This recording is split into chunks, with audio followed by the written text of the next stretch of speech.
15 अगस्त का दिन है और आप सबको स्वतंत्रता दिवस की बहुत बहुत शुभकामनाएं। 15 अगस्त को हर साल हम लोग स्वतंत्रता दिवस मनाते हैं और याद करते हैं उन लाखों करोड़ों लोगों के बलिदान को जिनकी वजह से भारत आज एक स्वतंत्र देश बन सका। आज का ये जो छोटा सा सेशन है मेरी तरफ से, आप सबको शुभकामनाएं तो देने आया ही हूं मैं, लेकिन बात करना चाहता हूं एक बहुत पुरानी संस्कृति की। जी हां, भारत की संस्कृति की, और किस तरह से भारत का सफर रहा इन 76 सालों में, 76 ईयर्स में आजादी के बाद।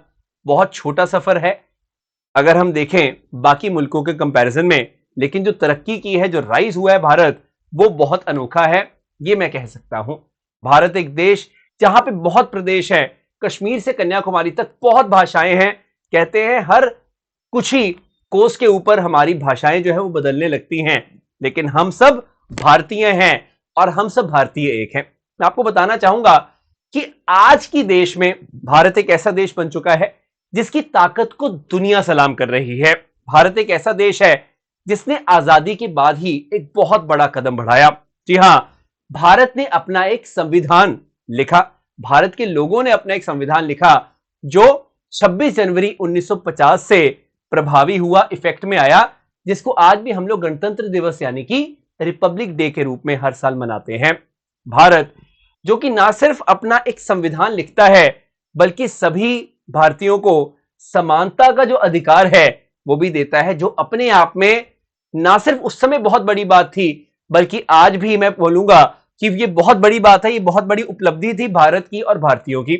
मैं बताना चाहूंगा कि एक ऐसा देश जहां पे बहुत सारे लोग ऐसे थे जो कि शायद बहुत अमीर नहीं थे, बहुत मेहनत कर रहे थे, दी जान लगा रहे थे, उसी देश ने जब 1956, जी हां 1956 में एक बहुत शानदार न्यूक्लियर रिएक्टर बनाया, तो वो अपने आप में एक बहुत बड़ी उपलब्धि थी, जिसके अंदर भाभा एटॉमिक रिसर्च सेंटर का बहुत बड़ा हाथ था। एक ऐसा देश जिसने 1951-52 में इलेक्शन जब करवाए तो पूरी दुनिया हैरान रह गई कि किस तरह से एक बहुत शानदार तरीके से डेमोक्रेसी जो होती है, लोकतंत्र जो होता है, उसकी जड़ें मजबूत हो रही हैं। भारत, जब मैं बात करता हूं तो मैं बहुत खुशी से आपको बता सकता हूं कि नेशनल फूड सिक्योरिटी एक्ट 2013 जब लाया तो लगभग 1/3 लोग जो थे वहां पे, जिनको खाना बिल्कुल भी नसीब नहीं होता था, उनको बहुत ही आराम से अब खाना मिलने लगा। भारत में जो हमने काफी देर से देखा, जो लोग थे वो बहुत मेहनत तो करते थे लेकिन गुजर बसर भी नहीं हो पाती थी, उनके बारे में लोगों ने देखा। तो आप ही मान के चले कि 2/3 लोगों को, यानी कि 2/3 ऑफ द पॉपुलेशन को अन्न देना इतना आसान काम नहीं था, लेकिन भारत ने इसको पूर्ण रूप से सही से साकार किया। जब पोलियो की बात करते हैं तो 2014 में ही पोलियो की वैक्सीन की मदद से हम लोग एक पोलियो मुक्त देश बने। मैं आपको बताना चाहता हूं कि इसरो ने जो कि बहुत उपलब्धियां हासिल की हैं और भारत को बहुत ऊंचाइयों पे पहुंचाया है, इसरो का ही IRNSS, जिसको आप नाविक भी बोलते हैं, जो भारत का अपना जीपीएस सिस्टम बना, बहुत शानदार तरीके से 2013-14 में ही हमने इसको पूर्ण रूप से हासिल किया। भारत के अंदर जब हम लोग इंडियन एयरफोर्स, इंडियन नेवी, या फिर हम लोग बाकी कभी भी कोस्ट गार्ड की भी बात करते हैं, इंडियन आर्मी की भी बात करते हैं, तो उनके पास बेहतरीन से बेहतरीन हथियार, चाहे हमने इंपोर्ट किए, चाहे डीआरडीओ ने उसको तैयार किया, लेकिन ये भारत की आन बान शान बने, आज भी हैं और कल भी रहेंगे। मैं बात करना चाहूंगा थोड़ी सी इसरो के बारे में, और डॉक्टर विक्रम साराभाई की मैं बात करना चाहूंगा, जिनकी कड़ी एक तपस्या ही थी कि 1969 में इसरो सक्षम हो पाया। ये वही इसरो है जिसने 1970 के दशक में आर्यभट्ट, रोहिणी जैसी सैटेलाइट्स को लॉन्च किया। ये वही इसरो है जिसने सबसे पहले एसएलवी, तो उसके बाद एएसएलवी से लेकर पीएसएलवी, फिर जीएसएलवी की जर्नी को तय किया। बेहतरीन से बेहतरीन हमने सैटेलाइट लॉन्चर्स व्हीकल जो होते हैं उनको तैयार किया, और आज की डेट में तो तिरंगा जो है हमारा चांद पे फहराया जाएगा। बहुत शानदार तरीके से ये होने वाला है।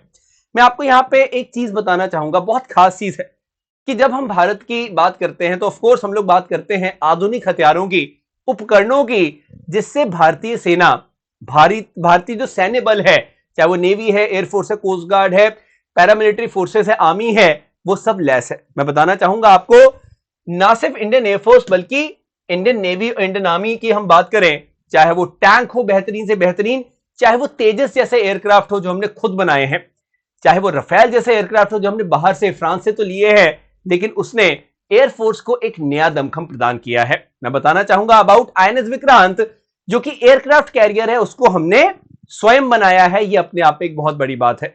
मैं बताना चाहूंगा चाहे वो चीन के साथ युद्ध हो या फिर पाकिस्तान के साथ, भारत ने हमेशा भारतीयों का सर गर्व से ऊंचा रखा है। ये आप हमेशा याद रखिएगा, ये बहुत बड़ी बात है। तो मैं आपको बताना चाहूंगा कि वर्तमान में भारतीय सेना जो है उनके पास रफेल भी है, सुखोई, मिराज, जैगुआर जैसे बहुत बेहतरीन विमान है। मिग की तो हम बात कैसे ही भूल सकते हैं, चाहे मिग 21 हो चाहे मिग 29 जैसे लड़ाकू विमान हो। मैं बताना चाहूंगा आपको कि आईएनएस विक्रमादित्य जैसे एयरक्राफ्ट कैरियर के साथ साथ आईएनएस अरिहंत, जिसको हमने स्वयं बनाया है, हमारे पास आईएनएस करान जैसी पनडुब्बियां हैं, कलवारी, वेला, वागीर, वागशीर जैसी बेहतरीन पनडुब्बियां रिसेंट ईयर्स में हमने बनाई हैं, जिससे मैं फिर से बोलना चाहूंगा कि भारत दुनिया की टॉप 5 जो एक सैन्य शक्तियां हैं उसमें भी आज शुमार होता है। मैं ये बहुत गर्व से बता सकता हूं।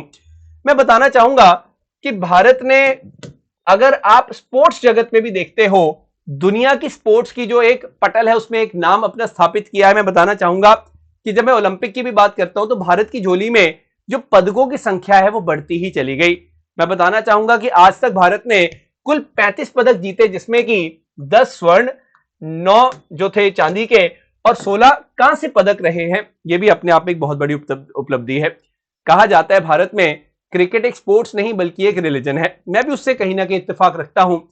तो भारत में जब मैं क्रिकेट की बात करता हूं तो हमने ना सिर्फ 1983 में कपिल देव साहब की अगुवाई में वर्ल्ड कप लाके अपने देशवासियों के हाथ में रखा और गर्व से उनका सीना चौड़ा किया, बल्कि 2007 में जो पहला ही T20 वर्ल्ड कप था उसको अपनी झोली में डाला और उसके बाद 2011 का तो क्रिकेट वर्ल्ड कप अपने नाम किया ही है।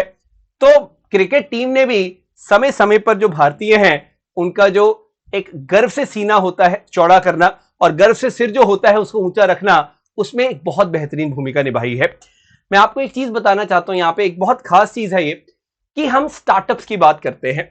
आज स्टार्टअप से ना सिर्फ भारत में बहुत ज्यादा फंडिंग आ रही है, इन्वेस्टमेंट आ रही है, बल्कि भारतीयों को, स्पेशली युवा को रोजगार भी मिल रहा है। मैं आपको बताना चाहूंगा कि अभी भारतीय आर्थिक सर्वेक्षण जो 2021-22 में हुआ, उसमें देश में 61 या 62,000 पंजीकृत स्टार्टअप हैं। ये कोई छोटी बात नहीं है। और मैं आपको बताना चाहूंगा कि इससे बहुत बड़ी एक भूमिका जो हम कहते हैं रोजगार जगत में, वो निभाई जा रही है। बहुत सारे भारतीयों को रोजगार मिल रहा है, जो हम लोग बहुत खुशी से बात कर सकते हैं। मैं कैसे भूल सकता हूं हमारे देश की महिलाओं को। अक्सर कहा जाता है जैसे एक चिड़िया अपने 2 विंग्स पे ही उड़ती है, एक विंग पे नहीं उड़ सकती, उसी प्रकार से कोई भी देश, कोई भी सिविलाइजेशन तब तक तरक्की नहीं करती जब तक उसकी महिलाओं का प्रॉपर बराबर योगदान नहीं होता है। तो आजादी के अगर 7 दशकों की बात करूं तो हमारी भारत की बेटियां तो स्पेस में भी गई, जिसका जो आगाज था वो कल्पना चावला से हुआ। उसके बाद भारतीय मूल की सुनीता विलियम्स भी गई हैं। और हमने देखा है कि उनके साथ साथ आप बड़े से बड़े स्टार्टअप देखो, जैसे एक मेरे नाम आ रहा है नायका का। अभी नायका के हम स्टार्टअप की बात करते हैं तो 50 साल की उम्र में जो ब्यूटी स्टार्टअप नायका की स्थापना की है इन्होंने, फाल्गुनी नायर जी ने, ये कोई छोटी बात तो नहीं थी। टोक्यो ओलंपिक 2020 में ही रजत पदक जीता है मीराबाई छानू ने। और आप एक चीज नोटिस करो कि महिला फाइटर पायलट जैसे भावना कंठ की हम लोग बात करते हैं, उनको आप कैसे भूल सकते हो, अवनी चतुर्वेदी को कैसे भूल सकते हो, बहुत सारे नाम हैं। वित्तीय मंत्री निर्मला सीतारमन, जिन्होंने कोविड के टाइम पे भी भारत की जो एक वित्तीय आयोग, मतलब हम जब मिनिस्ट्री की बात करते हैं, वित्त मंत्रालय, उसकी कमान संभाली, वो कोई छोटी बात तो नहीं है। नाम बहुत है, नामों की कोई कमी नहीं है, लेकिन मैं बताना चाहता हूं कि इंपॉर्टेंट क्या है। इंपॉर्टेंट है एक फीलिंग, इंपॉर्टेंट एक जज्बा जो कि आपको, मुझे, हम सबको भारतीय बनाता है। इनके अलावा अगर मैं इन 76 सालों की बात करता हूं तो इसमें शिक्षा, स्वास्थ्य, बैंकिंग, परिवहन सेवा, यहां तक कि इंटरनेट कनेक्टिविटी, मीडिया सहित बहुत सारे क्षेत्रों में हमने अमूलचूल परिवर्तन होते हुए देखे हैं, बहुत पॉजिटिव बदलाव आते हुए देखे हैं। लेकिन आप एक चीज हमेशा याद रखिएगा मेरी, कि it is not just about what exactly our government is doing for us, it is also very much important कि क्या हम लोग देश के लिए कुछ और कर सकते हैं, क्या हम लोग अपने कंफर्ट जोन से बाहर आ सकते हैं। ये बहुत ज्यादा इंपॉर्टेंट है। एक समय आपने देखा स्वास्थ्य सेवाओं में जो कोरोना जैसी एक मतलब जब महामारी आई तो स्वास्थ्य सेवाएं जो प्रदान करते हैं, चाहे वो नर्सें हैं चाहे डॉक्टर हैं, उन्होंने दिन रात आपूर्ति की है जो भी आपको जरूरत थी। क्या वो आसान था? नहीं आसान था। उन्होंने अपनी फैमिलीज की परवाह ना करते हुए हमें सेवाएं प्रदान की हैं और ये कोई छोटी बात नहीं है। मैं आपको एक चीज बताना चाहूंगा कि हम चाहे कितनी भी उपलब्धियां हासिल कर लें, हमें गर्व से याद रखना चाहिए कि हमने कहां से शुरुआत किया था। We have to stay humble and we have to keep growing.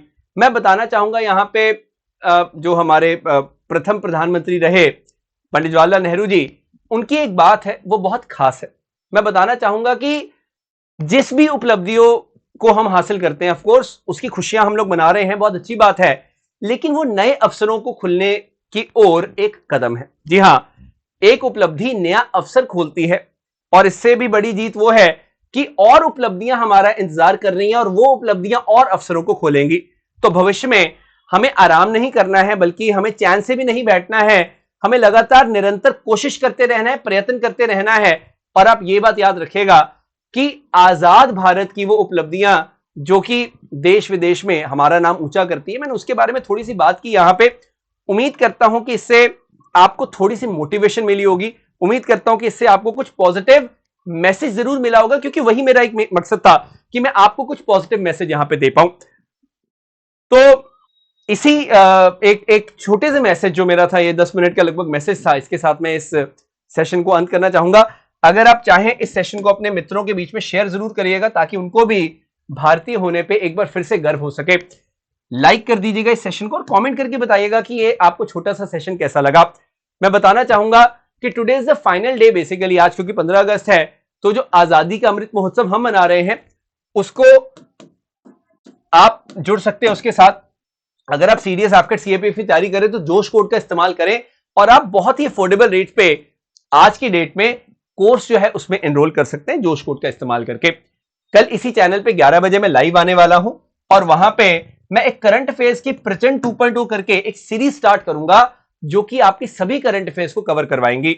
Jain, Feb, मार्च, अप्रैल, मई, जून, जुलाई सभी करंट अफेयर्स में यहां पे स्टार्ट करने वाला हूं।